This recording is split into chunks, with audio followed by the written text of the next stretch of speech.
देखिए, अखिलेश भैया मेरे लिए एक ऐसे इंसान हैं कि जो कि उनसे मैं बहुत प्रेरणा लेता हूँ। और वो नेता तो बेहतर है ही हैं, इंसान बहुत बेहतर हैं वो। उन्होंने कभी झुकने नहीं दिया मुझे, बीच रास्ते से उठा लिया। तो उनके अंदर एक अलग पावर है और जब भी उनसे मिलता हूँ मैं ऊर्जावान हो जाता हूँ। और जहाँ तक रही चुनाव की सवाल, तो ये रिश्ता मेरा चुनाव की वजह से नहीं बल्कि चुनाव से पहले से है। और एक बड़े भाई एक छोटे भाई का जो स्नेह हम एक दूसरे को देते हैं वो आजीवन रहेगा। और आज आ रहे हैं, मेरे जीवन की ये नई चीज़ है, मुझे ज्ञान नहीं है इस बात का और ना ही राजनीतिकार हूँ मैं, बट ठीक है, ऐसे बड़े भाई पीछे हैं, मेरे पीठ पे हैं, तो शायद मैं बेहतर करूँगा। क्या लगता है किस तरह से ये इस बार महागठबंधन का रोल रहने वाला? क्या महागठबंधन इस बार वोटों को बटोर पाएगा बिहार में, या फिर से, क्योंकि एक तरफ भाजपा की रैलीज हो रही हैं, गृह मंत्री, प्रधानमंत्री, अभी उनका रोड शो भी है पटना में, तो उस दरमियान क्या लगता है, क्या लोगों का रुझान नज़र आ रहा है? आप तो लगातार फील्ड में ही। लोगों को अब रोज़गार चाहिए और एनडीए के लोग कभी रोज़गार पे बात ही नहीं करते। हमेशा से ये सिर्फ हिंदुत्व, सनातन, मंदिर, मस्जिद, हिंदुस्तान, पाकिस्तान, मुझे लगता है ना कि ये नफ़रत वाली जो प्रॉब्लम है ना, ये दूर होना चाहिए। ये नफ़रत होगी ही नहीं। लोगों को खाली क्यों रखे हो? खाली रखे हो तभी तो नफ़रत फैलती है।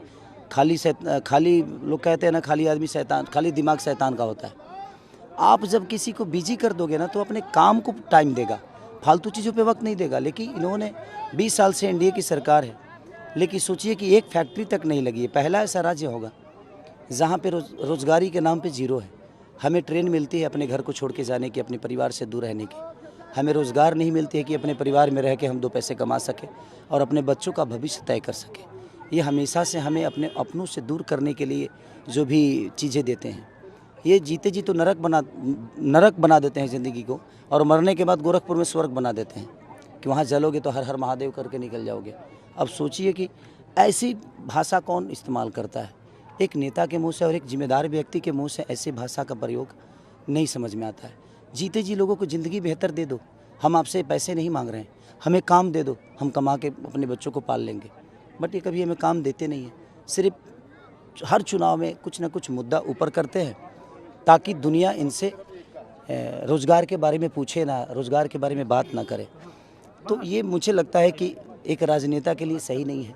आपको दुनिया ने विश्वास के साथ चुना है, तो उस विश्वास को थोड़ा सा मुझे लगता है कि लोगों को ध्यान देना चाहिए। शिक्षा और रोजगार की आप बात करते हैं, लेकिन दूसरी तरफ कहा जाता है नाचने वाला, ये सारे आरोप लगाए जाते हैं। देखिए, नाचता हूँ मैं, नहीं ऐसा नहीं है मैं नहीं नाचता हूँ। नाचने के लिए तो भगवान शंकर भी नाचे। मैं भिखारी ठाकुर की धरती से हूँ। नाचने के लिए नारायण नाचे, मोहिनी रूप पकड़ के, नारद जी नाचे, हर आदमी नाचा, और भस्मासुर भी नाचा था। क्या दशा हुआ? जल गया खुद से। तो वो अलग विषय है। उनके बड़े भाई हैं, वो मुझे नाचने वाला बोल दें, नचनिया बोल दें। अब उनके पार्टी में होता तो शायद मैं कलाकार होता, मैं दूसरी पार्टी में हूँ तो मैं नचनिया हो गया। बट ठीक है, ये लोग हर चुनाव में ऐसे ही करते हैं। भाषा का मर्यादा नहीं है इनका, क्योंकि ये किसी का सम्मान नहीं कर सकते, तो फिर उनसे सम्मान का कोई अपेक्षा नहीं रखता। एक अच्छे सवाल है, मुकामा में हत्याकांड होता है, उसके बाद उसमें तमाम आरोप लगाए जाते हैं। आज उसमें गिरफ्तारी भी हो गई है अनंत सिंह की। नहीं, ये तो मंगल राज है ना, जंगल राज नहीं है, मंगल राज है। तो ये सब मंगल हो रहा है क्योंकि लोग मारे जा रहे हैं। मुझे लगता है कि 8 महीने में 60 से 70 हत्या हो गई है। अब इसको कौन सा राज बोले हम? सर, ये बोलने के लिए है कि ये हो गया, वो हो गया, ऐसा था, वैसा है। सारे व्यापारियों को डरा के बैठे हुए हैं। कोई व्यापारी बिहार आना नहीं चाहता है। आज 20 साल से लगातार जंगल राज करते हैं।